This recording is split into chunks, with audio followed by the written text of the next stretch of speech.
Hi, everyone. Susan Winter here. Thank you so much for coming back, joining my channel. Jillian, right off the top, today we're going to talk about how to know when to end a relationship. And I just want to thank, boy, talk about ready on the draw. Jillian, a member for 7 months, writes, "Greetings, Susan Winter, Gwyneth Sharps, B. Ray, Kylie Foster, Katharina Kay, and all the amazing Susanites.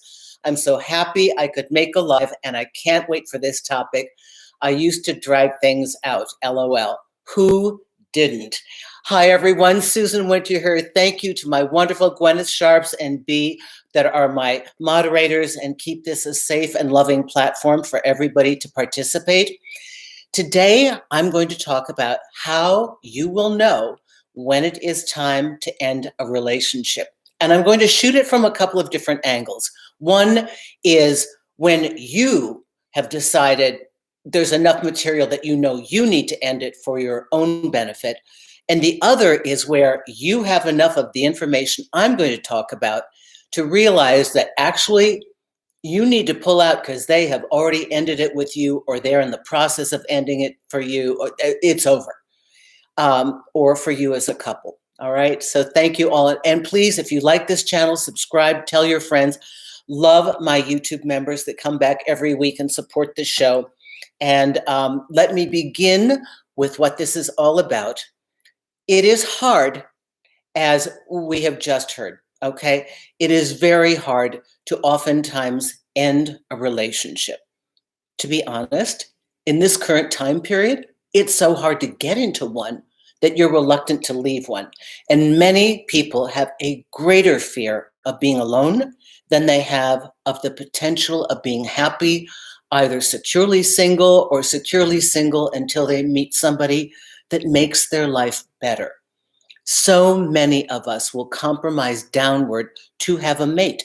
It is a couple's world, and I am not in judgment of anybody who hangs on longer than they should, because I've had friends who truly assess the dating pool, their age, their condition physically, monetarily, everything, and think, am I going to get anything better? Not what I want, but maybe this is all I get. So let me begin now. Hi, Gwyneth. Happy you've joined us. And again, Jillian, thank you so much for your contribution right off the bat. What a fabulous woman. Everybody here whose name is highlighted is a member of my channel, and I really appreciate that. And if you're interested in what the YouTube memberships bring you, just next time you go onto the show, just take a look at where it says subscribe and live, join. Okay, so number one, it's oftentimes hard, but I'm going to give you 7 signs for you to pay attention to, and I think they're the big 7. First of all, I didn't mention this because it seems like a no-brainer, but if there is physical violence, get out. Period. Nothing else said. Get out. If there is deep psychological, mental cruelty, you get out. This is like number one. But I'm going to talk about the other factors that wear away at a relationship, the factors that kill the love, the attrition of just boredom, lack of participation, not getting your needs met, those things that accumulate and end up destroying the relationship that you have, or if you sense them coming from your partner. And I realize it's hard to pull the trigger, but the first thing you have to do is be honest about where you are in the process. At least tell yourself what the truth is.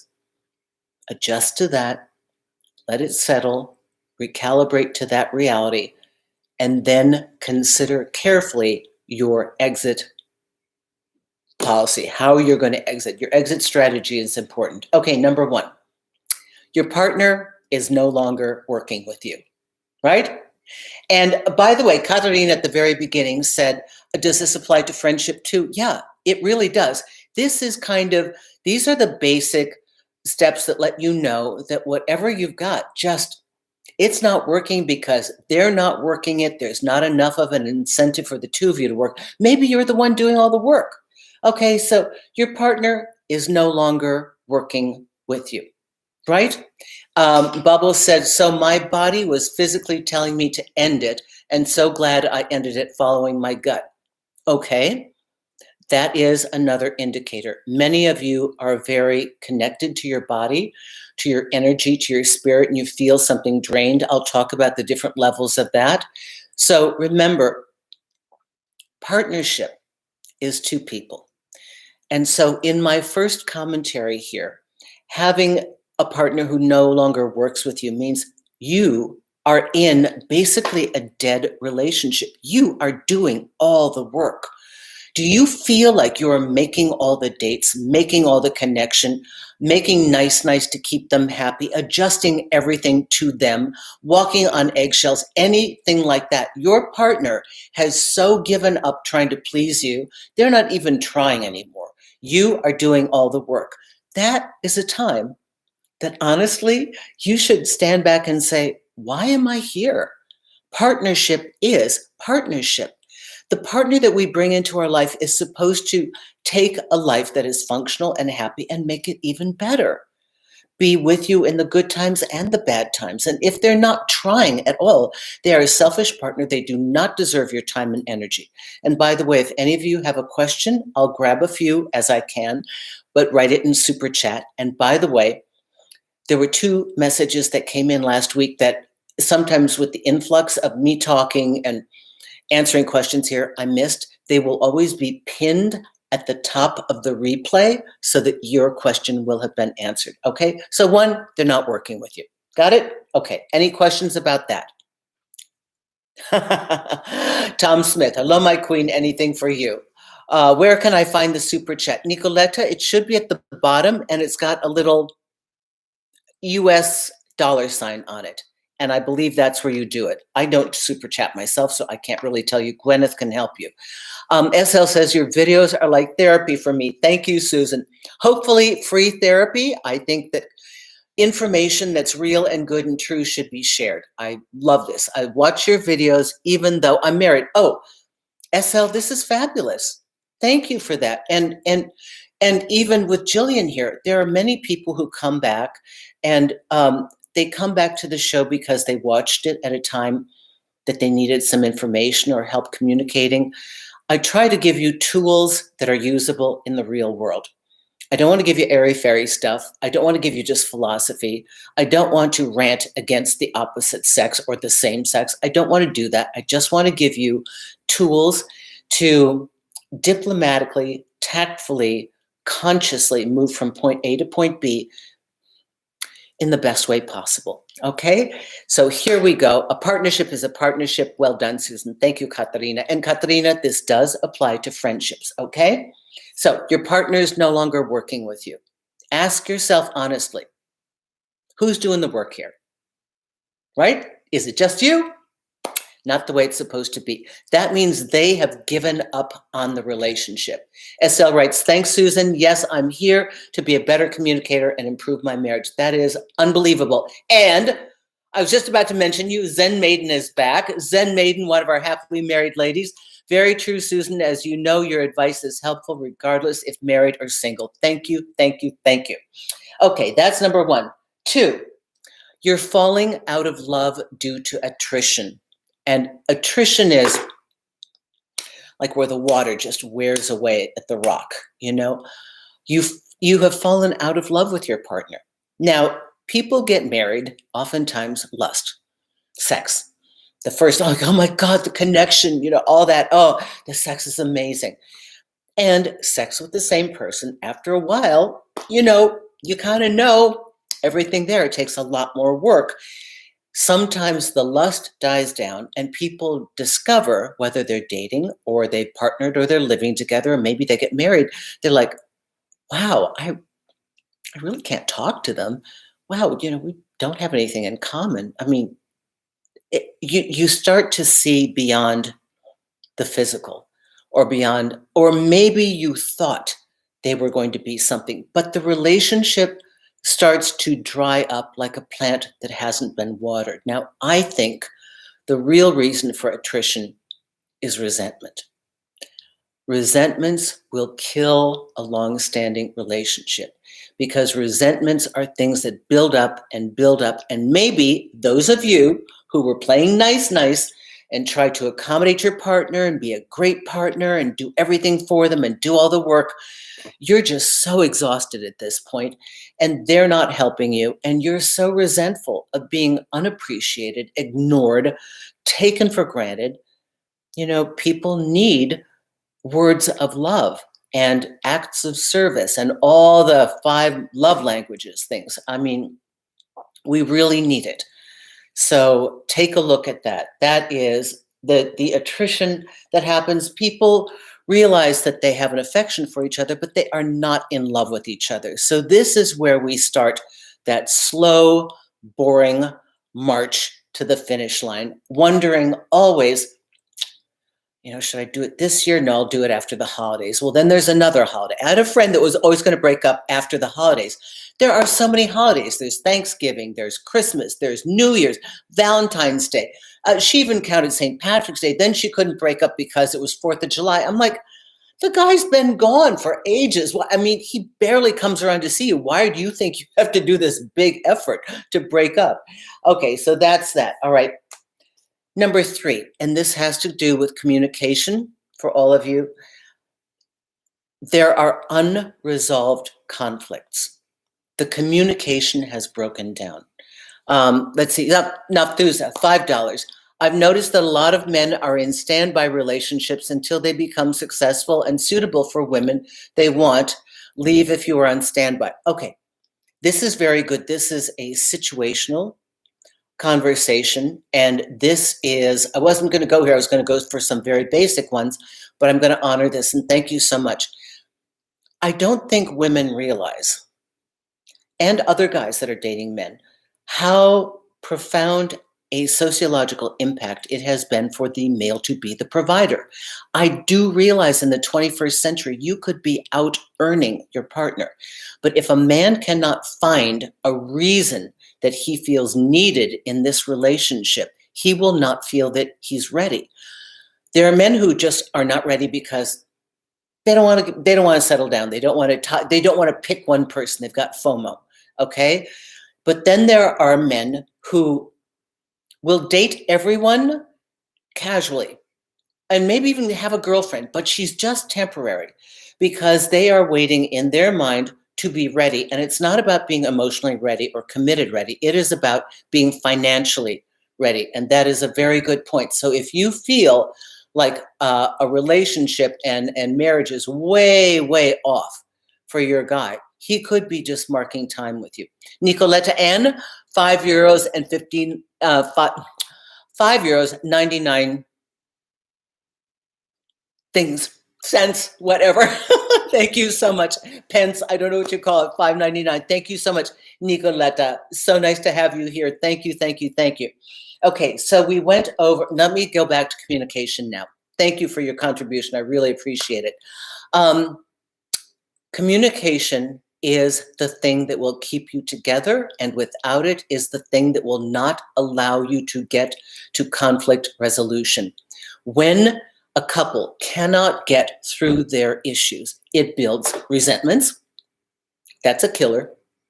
And it also builds apathy, because then you start to say, why try? So you go back to number 1, they quit trying.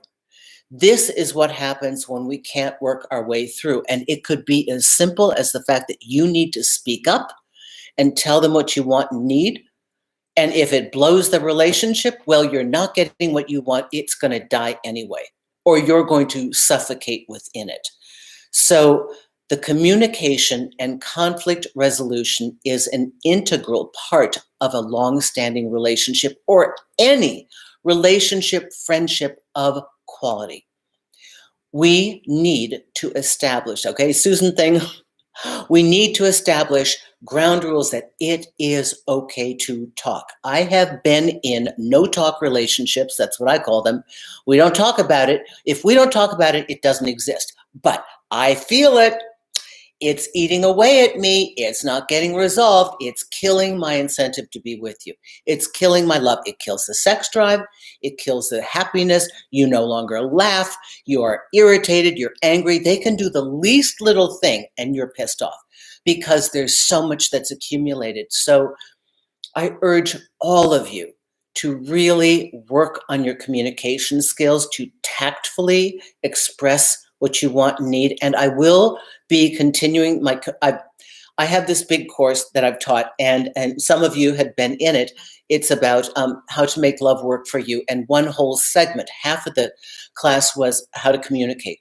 And I have to do hands-on and work with each one of you. So in a group, it is very, very intimate. I can't have more than 10 or 11 people. It's too much. I spend several hours each week working with people. So I look for that. It will be coming back again. I just need a 6-week period where I'm going to be free to do it, and I'll be in one location. So there, I can help you with that, or if you want a coaching, I will help you with it.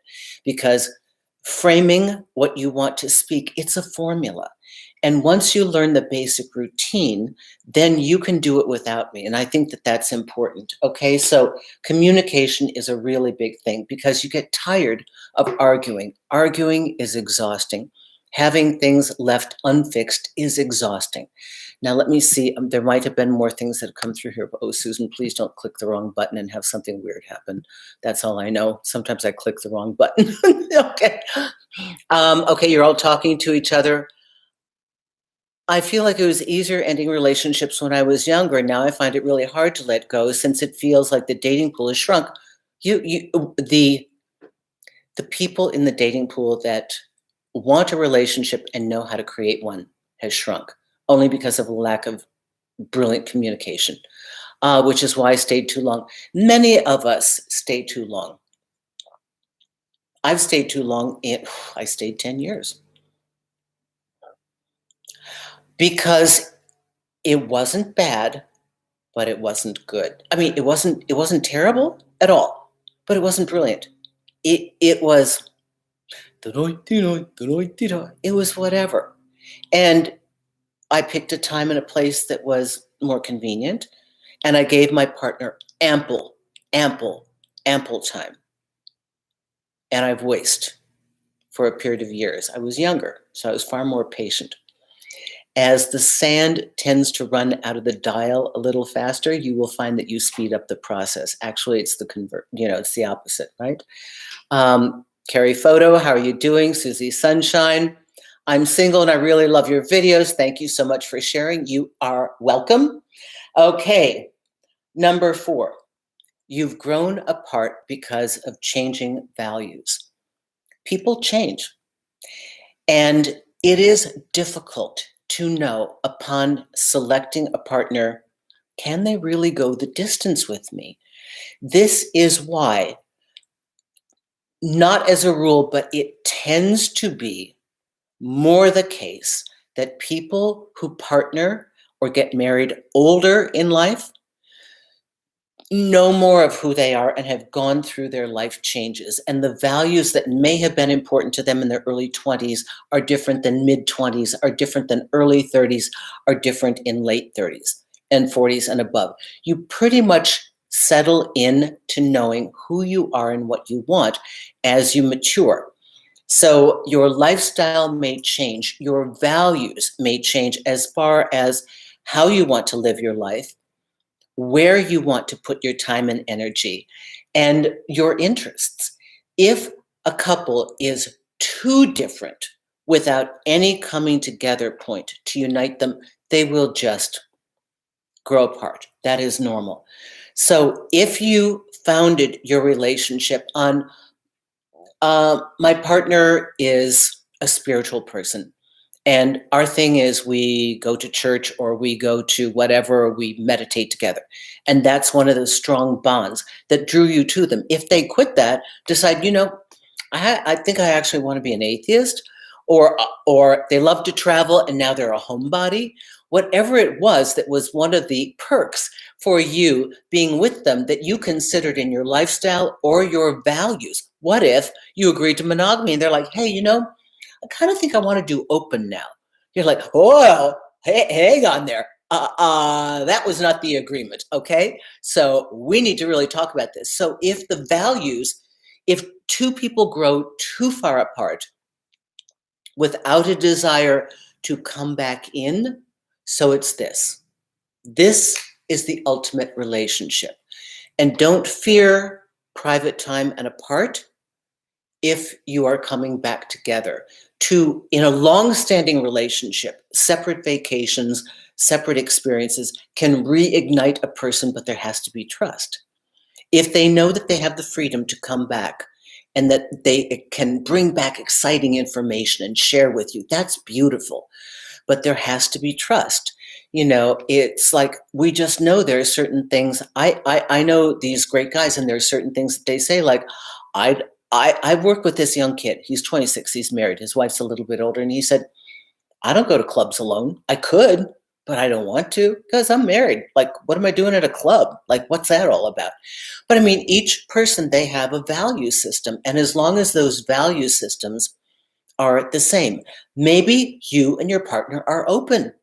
Maybe you've got an agreement. Whatever it is, it doesn't matter. When they shift the dynamics of the partnership agreement and you can't come back to a normal spot, you're in trouble. Okay?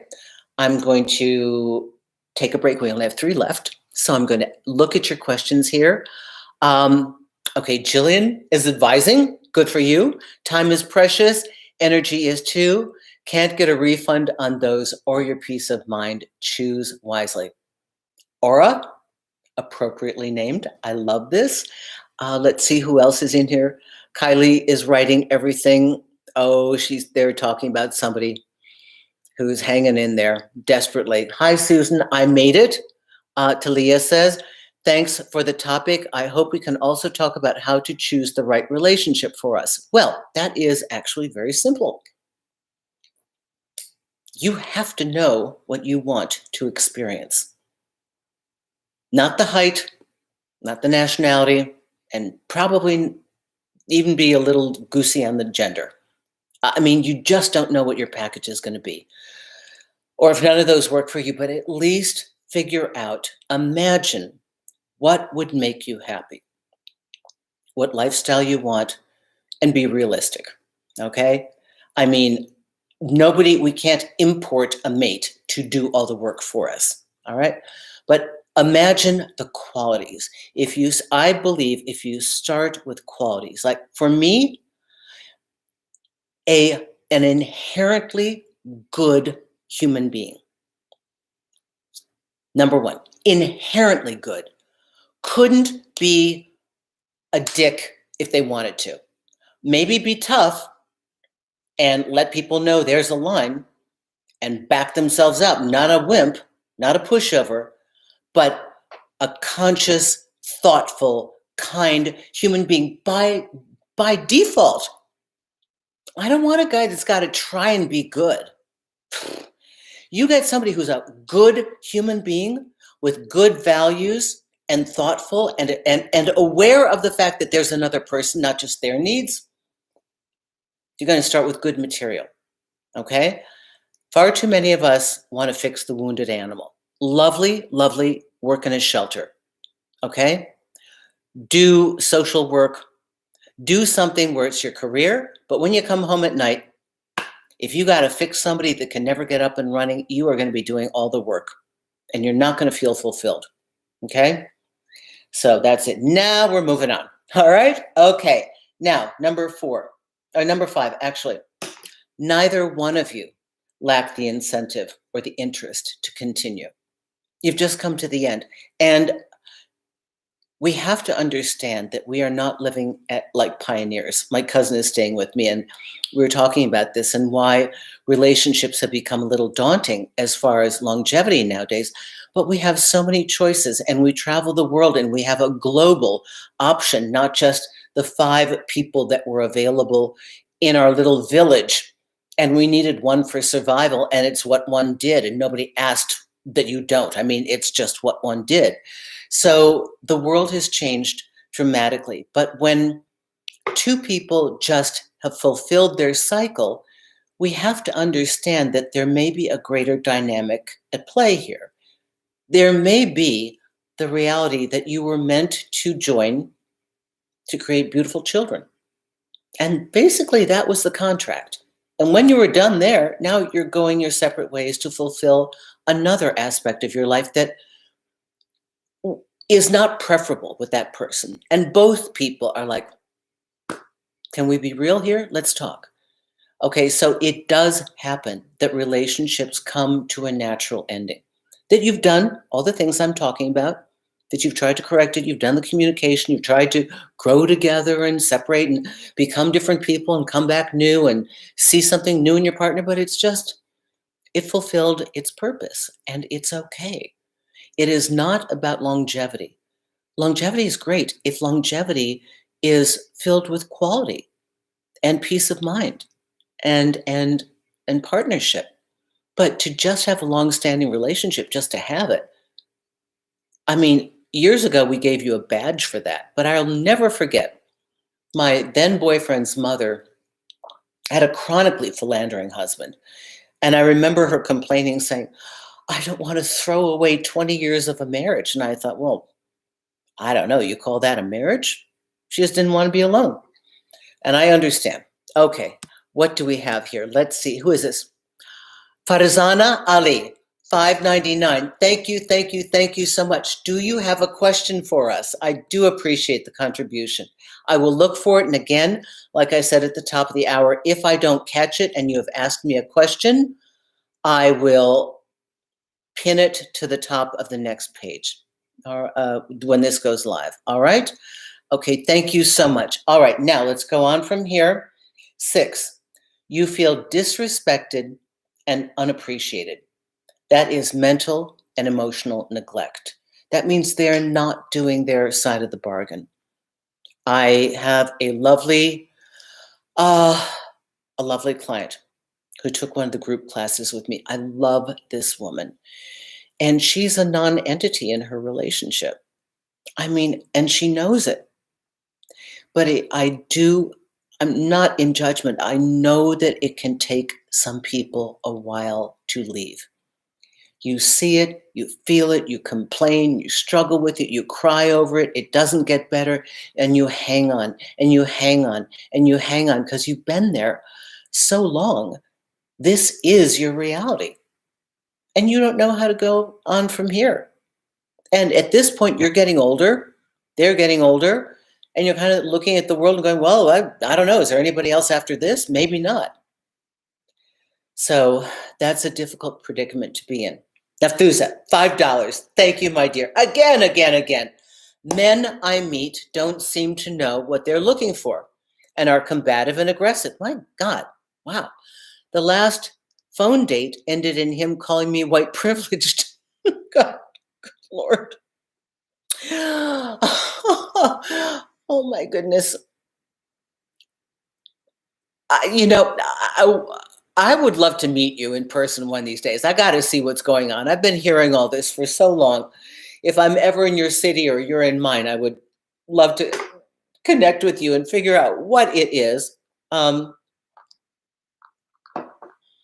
They may not know what they want, which means that's a no-go for you. Your partner should be clearly able to understand that they want the things that you want. That's what makes a match. Not that they're the only person that talked to you, or paid attention to you that year. I mean, it's a little bit more than that. We want somebody who wants us and they want what we want and they want it with us. So you got to be looking in the same direction and have the same image. And let's say there's somebody who's 3/4 baked. They're kind of getting there. They're not sure. They meet you and they're kind of like, ding, ding, ding. Oh my God. And everything comes into focus. That can happen. But they really want it. And it seems true the way they talk about it, and they are consistent in their behavior. So you test it out. Okay? You see, can they really go the distance? Do you have the ability to get to conflict resolution? Do you feel safe in communicating with them? Are they thoughtful? Not just in the first 4 months, but in the next year, are they thoughtful? Couples are going to have disagreements. It is normal. It's normal. Don't shy away from it, but it's how you get through it that counts. So this is I don't know. I think they're intimidated by your beauty. I don't know what to say. I got to meet you and figure this out myself. Jillian, $5. Oh, my dear. Thank you so much. I know normally Jillian is working and she's got this over in the corner in one of her devices, I think. The investment in a relationship is in the quality of time spent together, not in the quantity of years. I truly, truly agree. I do agree because I know some people have just dragged themselves over the finish line, just like we did it. Well, we live in a different time period now. And remember, ladies, your life is no longer dependent upon a man, at least not in the Western world. You have rights and you have freedoms, and you're allowed to work. And in a time period, my grandmother didn't drive a car, and they didn't live in New York City. They lived in the country. Her husband drove. Didn't work. She was a housewife.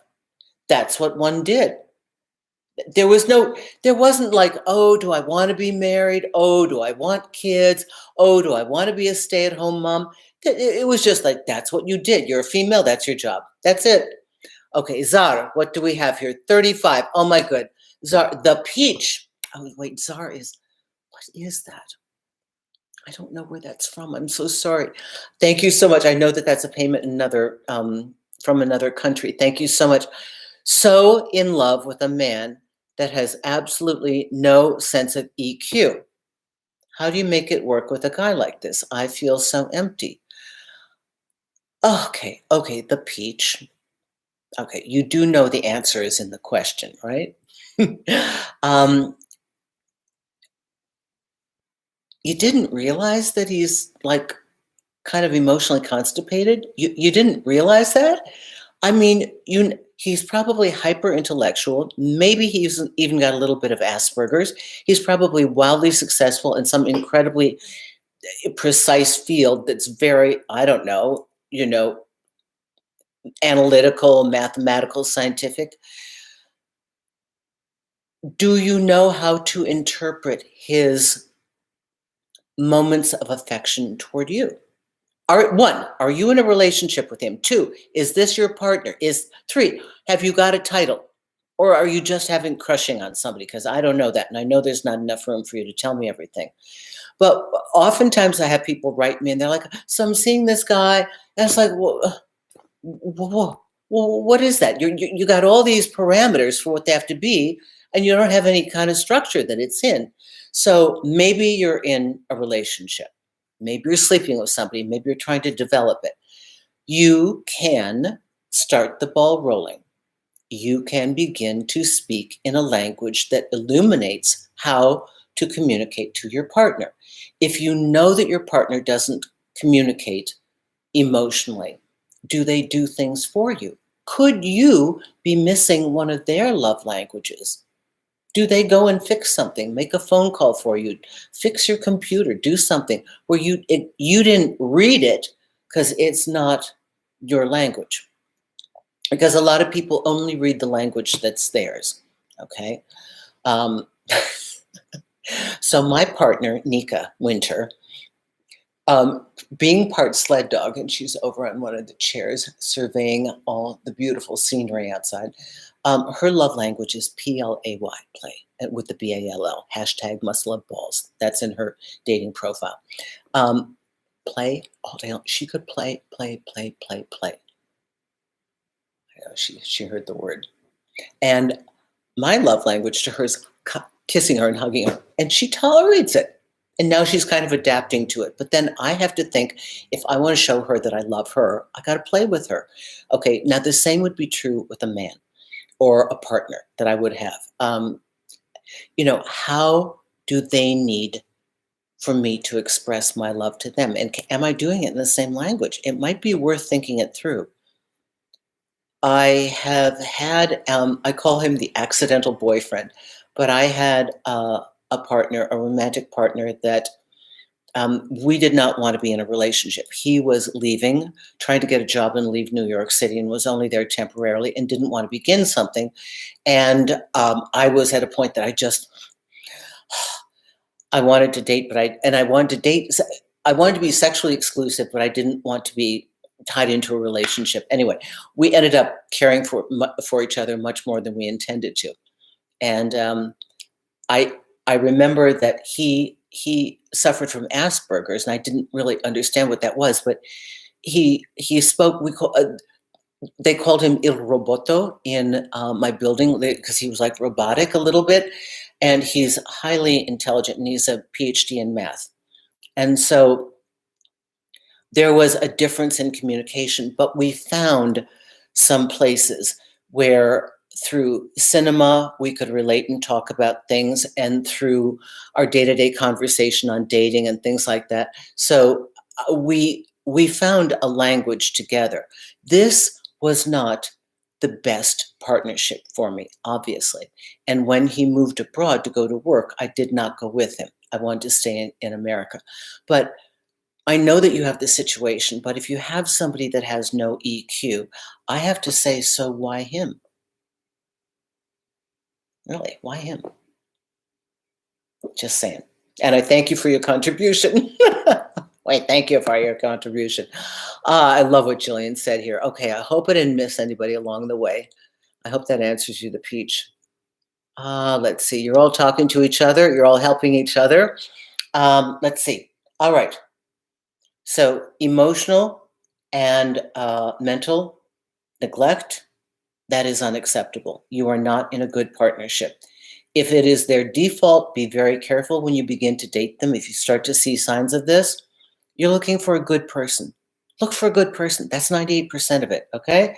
And the very last thing is you feel unsafe and insecure within the relationship.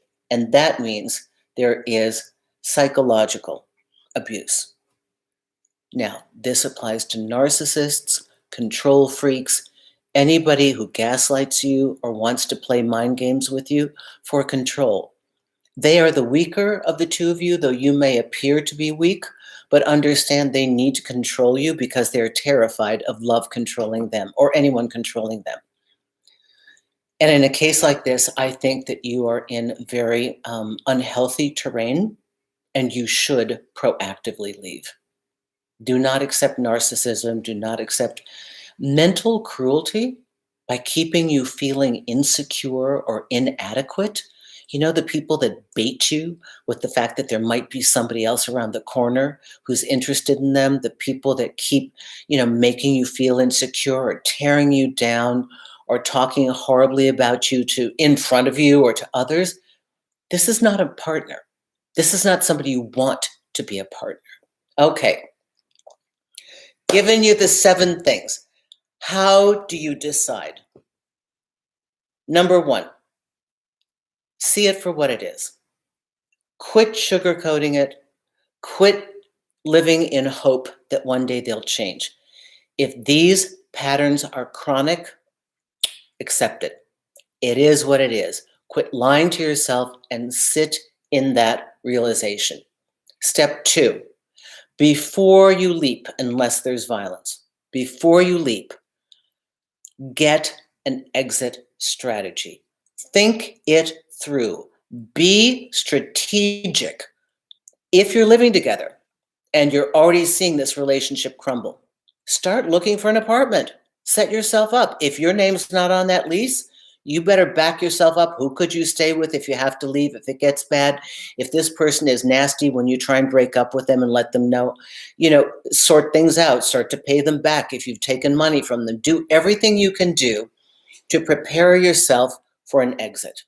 If you have tried everything and you've told them what the problem is and they're not working with you and you're not happy and it's not working out, don't torture yourself. 50. Oh my goodness.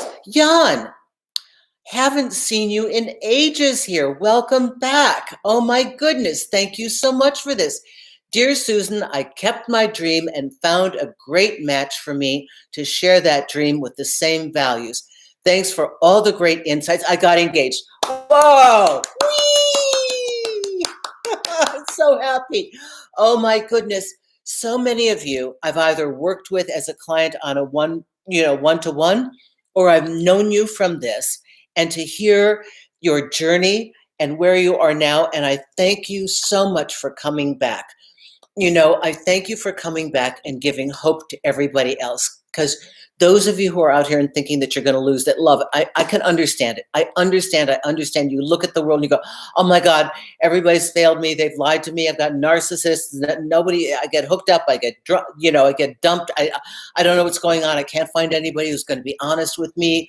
What am I doing? And then I am so, so happy for you, dear man. Thank you, thank you, thank you for this.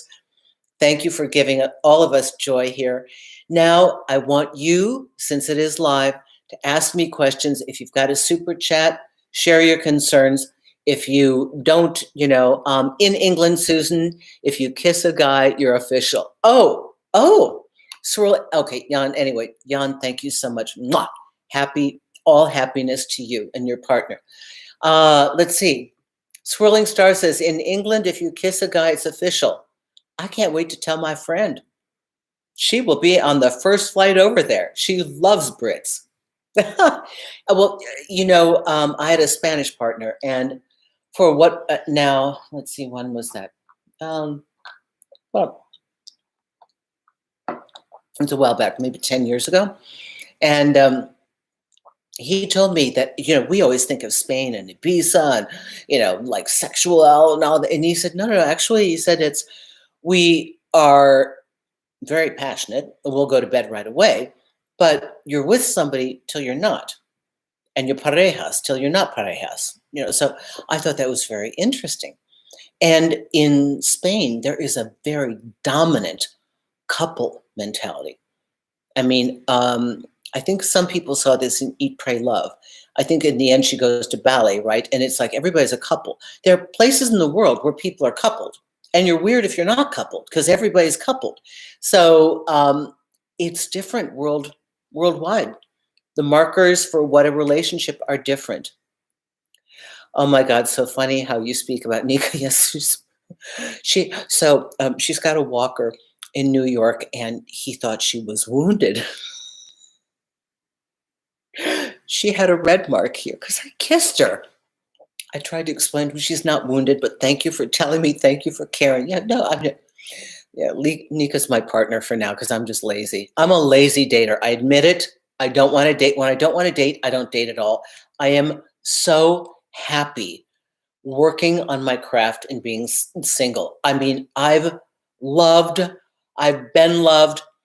Sometimes it's just better to take a break and just regroup. And I'm now entering a segment of my life where I'm being very focused on the kind of work I do, and I'm altering it to pare down to actually have a life.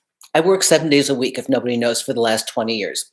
There was no room for a person. I mean, they slipped in by accident, but there was no room for anybody because I just didn't have time, and I didn't have the headspace for it. And I knew that, and I didn't want to start. I will never engage you in something that I can't follow through, because I have such a thing about don't do it to me, so I'm certainly not going to do it to you. So if I don't know that I want something, I just brush them off immediately. I make myself seem impossible. Like, oh my God, you're nuts if you want me. Okay, way too much information. Let's see. Nafthuza. Okay, you're all talking to each other. Okay, so Gwyneth is helping people.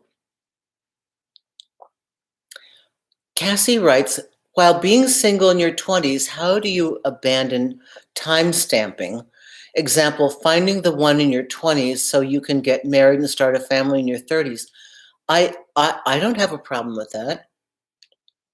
If you know that's what you want. I mean, if that's a goal, go for it. There are people who are very clear. They're like, I want to have my first kids around 25, 26, or I want to be married by 28. I'd like to start a family by 31.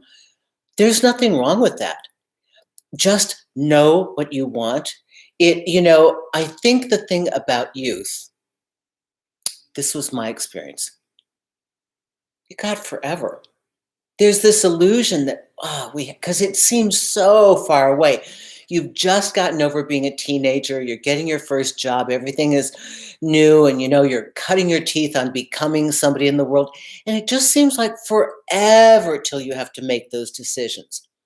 And then, as I discovered, I was partnered. But then, as I discovered, many of my friends were out there doing the revolving door of dating, involved in people sleeping with somebody for a month or two or three or four, and then boom, they'd fall by the wayside and picking up somebody else. And suddenly they wanted kids, but they didn't do this.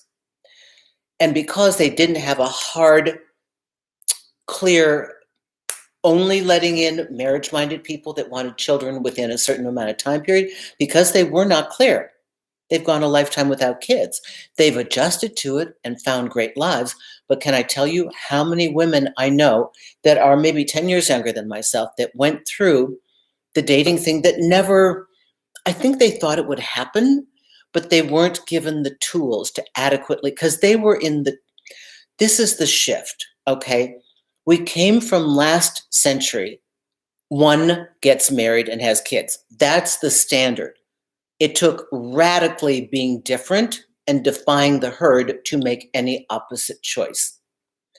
But by the time it was in the 2000s, we had hooking up and we had casual relationships. And many of these people have wanted to have a family and just timed out. So I don't have a problem with that. Let me see, $10. What do we have here, Spruce Tree? Cece, thank you. Hi. How to not feel if you'd been better.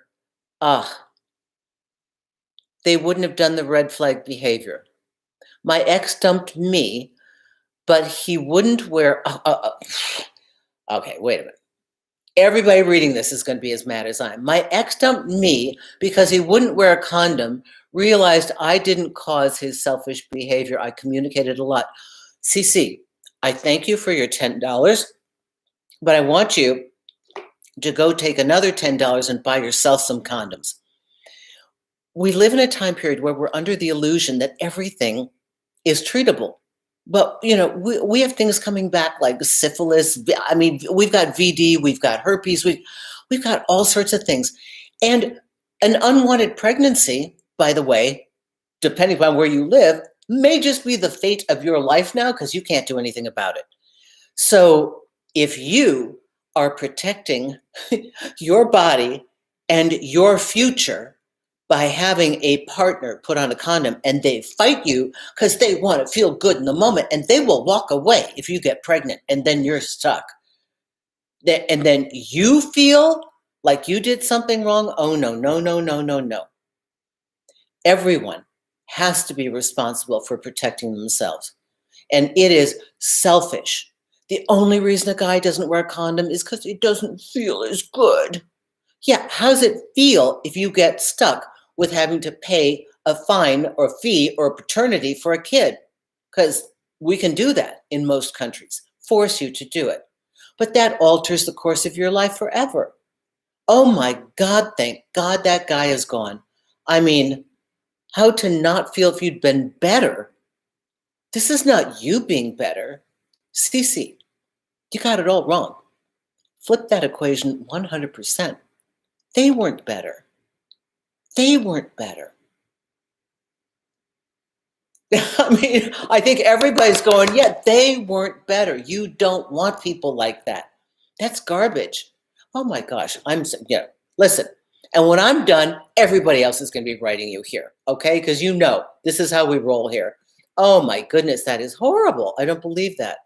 Okay. Let me see. How can I get this? I'm so afraid if I touch the wrong thing here. Okay. Go bye. How do I do this? How do I read this? Okay, wait. Okay, I did this, didn't I? On the bright side, okay, Cece wrote me back another $5.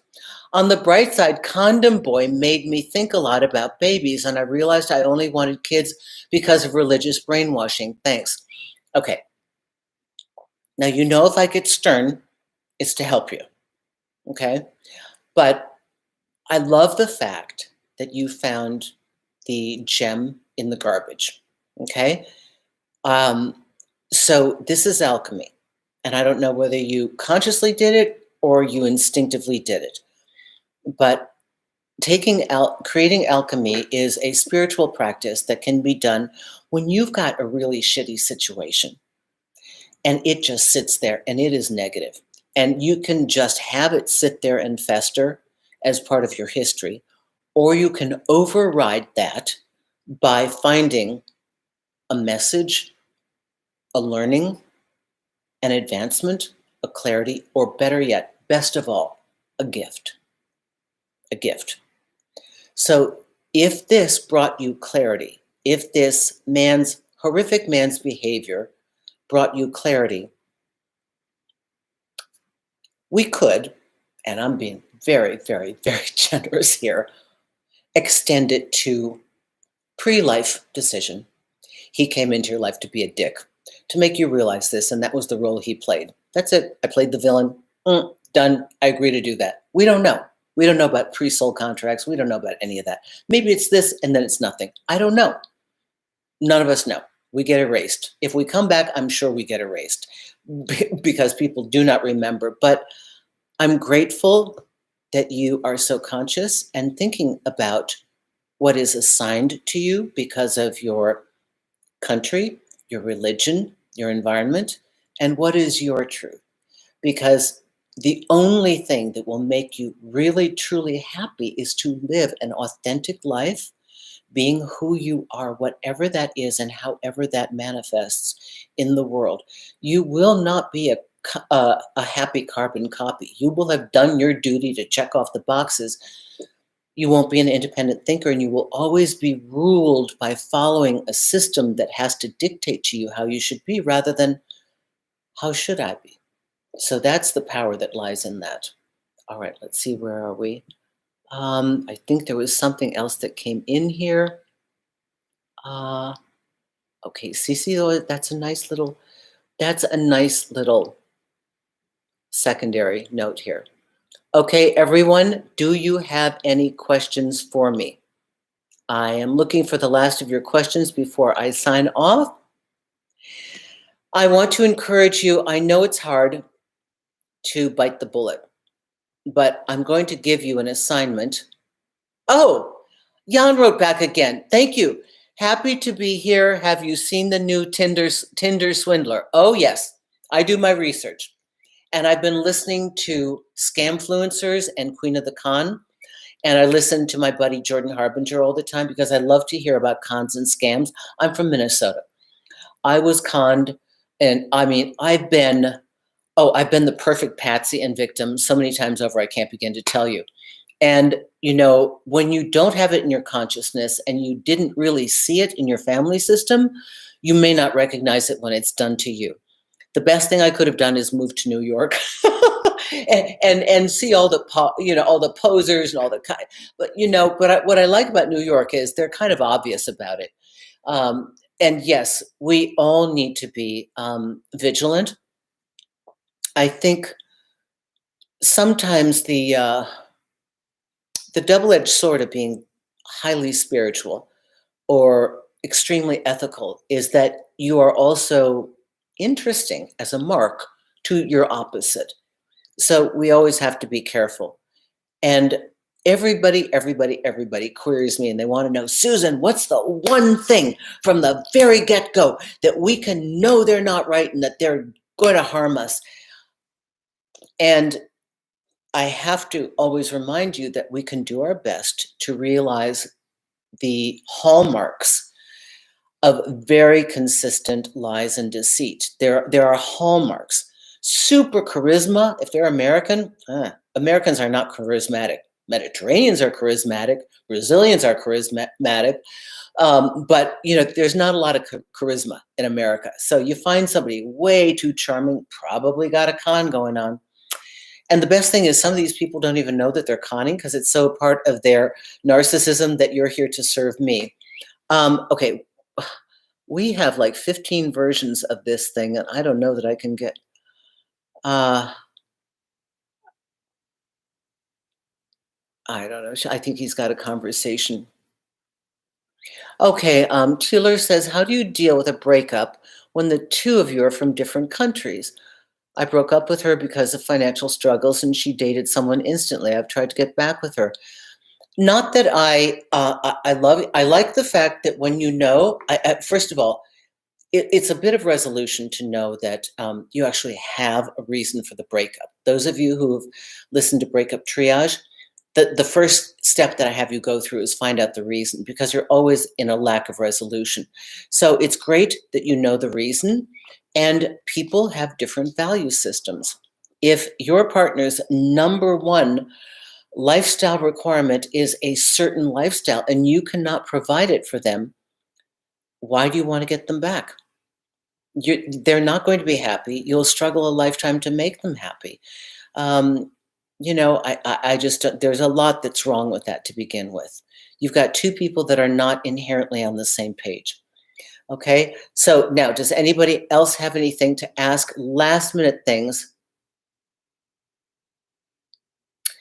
Alexia writes, besides the topic, do guys ever regret losing a woman if they had good chemistry, but they were scared of being in a relationship? Yes. And women too. I've had people who have walked away because they're scared. I kind of don't get it, but that's what they do. And I do know that they've done that. They write me about it. I have a couple. So you all send me the video requests. So susanwinter.net on the contact page, in the middle on the bottom, there's a Q&A video request. And I have a couple in line that I've already recorded and ones that I want to answer that are just about this. Like I wasn't ready. I blew it. And you're going to see them in a couple weeks. I release them at different time periods. So these are pre-recorded. And it's like, yeah, I screwed up. I don't know how to forgive myself for that. And it happens. All right. So for those, to wrap it up, if it doesn't feel right, probably not right. If you're forcing yourself to stay out of fear, address your fear, get into therapy, work with me, do something so we can figure out an exit strategy. Most people stay because they're terrified they're not going to find anything else. But if you are terrified to leave your relationship and terrified in your relationship, you've got some things to work through, okay? And I'm going to sign off for today. I thank all of you for being here. CC, how to be as terrific as Susan. I love this. Thank you. Thank you. Gwyneth, my dear, I love you. Oh, my goodness. Kylie, thank you. Jillian, thank you for your commentary. Jan, we are so happy for you. Gwyneth and B and CC, everyone here, thank you so much. Nafthuza, I thank you all who have written. So happy to see you here and have you come back each week. I hope this helps you. If you want a consultation with me, please don't hesitate. I love working with you. I know I do one-on-ones. Nobody does one-on-ones. I know that. But I love getting in there and fixing you. I think of myself as the emergency room. I want to fix you, put you back out, get you good to go. So listen, if you haven't subscribed, please do so. Come back every Thursday. Let me know how you like the show. If you want a consultation, go to susanwinter.net, go under the consultation page. Let's work together. Please, I love to hear from you and I love your involvement. I thank you so much for coming back each week. I hope you have a brilliant week and I hope this has helped all of you. Thank you for Super Chat and know that you are always welcome here. I wish you the greatest love and joy and success ever. Thank you for being a part of my Susanites. As Jillian says, thank you so much. And we will see you next week. Bye-bye, everyone. Mwah. Thank you.